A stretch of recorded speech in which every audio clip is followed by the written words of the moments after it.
All right, how we doing today, y'all? So I want to do a day 16 recap of what's going on with Diddy, P. Diddy, and his trial and so forth. Okay, whoever don't like this channel also can unsubscribe. All right, I'm just to that point. I'm not going to explain anything to you any further. Okay, all right. Whatever you think about personally. We're going to talk about this trial. For the most significant part of this is, I think this is something that everybody of all ages can learn from. So that way, we as society, we won't keep making the same mistakes over and over again. And there's a car in my way over here in the middle of the street.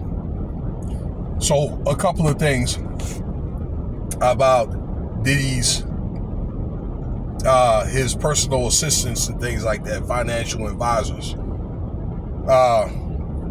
Because these are the people that's most closest to him and things like that, and probably knows a lot of his most intimate details.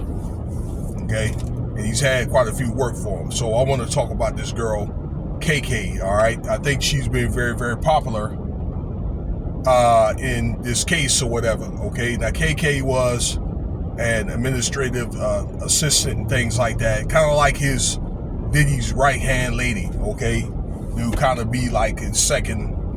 I'm trying to think to say here. All right, like an appendage brain type of figure for Diddy and things like that.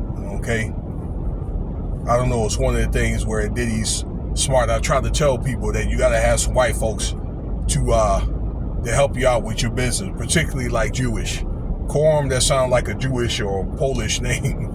So, yeah, I had a few white folks in my corner that really helped me out when it came to doing some investing. So anyway, Khristina Khorham was a long-time assistant of Diddy's,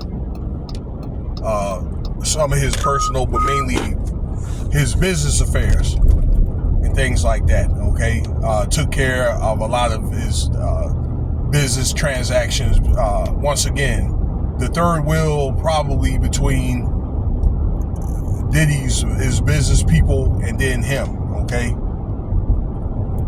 so but we're going to talk about her for the most part. She has been exposed. Then she went ghost, and she went to go work for the FBI. But she's been exposed by the hotel security staff at that day when they had that assault. That was in March of 2016 of Cassie. Okay, that infamous beating, you know, and we already know that was not a good look. Okay, from Diddy. But what happened was, Diddy had offered $100,000 and had KK to set that up. All right, I thought it was 50, but I guess it turned out to be $100,000 once all the people that were involved, you know, from party to party was paid off. Okay, and those text messages, there were 24 transactions in the text message that was on her phone. Okay, about that. And, you know, talked about how things were going to be set up, the monies and things like that, the NDA agreement. Once, before they, let's see here, his name was Garcia, okay? The security guard and his boss, okay, was going to get paid off, and then they ended up getting paid the money and things like that. Well, KK had got busted in March of 2024, during that raid that Diddy had at the airport, from what I understand, in New York, with those two burner phones. So I guess she had burner phones to where, and these burner phones work to where, all right, where you got these kind of like, I don't know, these third-party phones to where if there is anything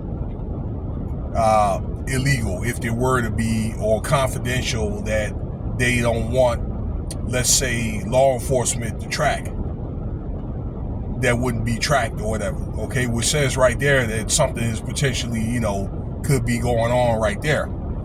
So those phones were ceased as part of that Diddy raid and things like that. And then once again, she went ghost, and she may have allegedly turned herself in the FBI and then, you know, started cooperating with the FBI. She did, in fact, got off or deleted all her social media, things like that, even her LinkedIn account.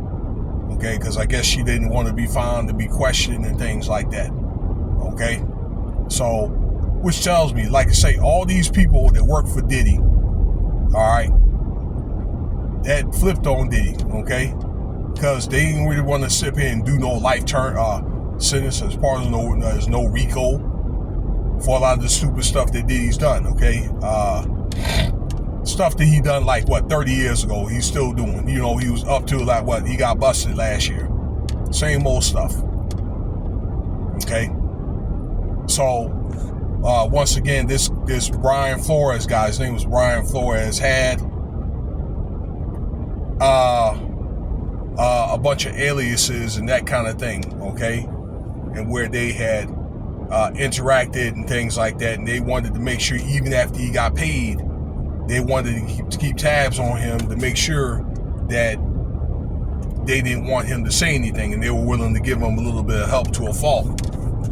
But that was what it's really all about. Okay, so this was what KK is been exposed for, and she's going to end up being more than likely subpoenaed and going to have to testify, you know, under perjury. Okay, I was going to add another video I was going to talk about here, Brian, let's see here, Brian Ferguson, but I'm going to talk more detail about him in a separate video here. I'm going to do this one later here, because I want to try to keep these videos probably 10, once it gets 10 minutes, it needs to probably, you know, I need to probably wrap it up, because our attention span is not that long, including mine. And I know you got things to do, and so do I. So I appreciate, and things like that, because I think it's very important to listen to the next video so you can see how this company is being ran and things like that. Okay, and I think that some of the stuff that Brian Ferguson had talked about is very, very touching. So stay tuned for that video here. I'm going to do here right now. Cash App $Winston Spivey if you want to donate.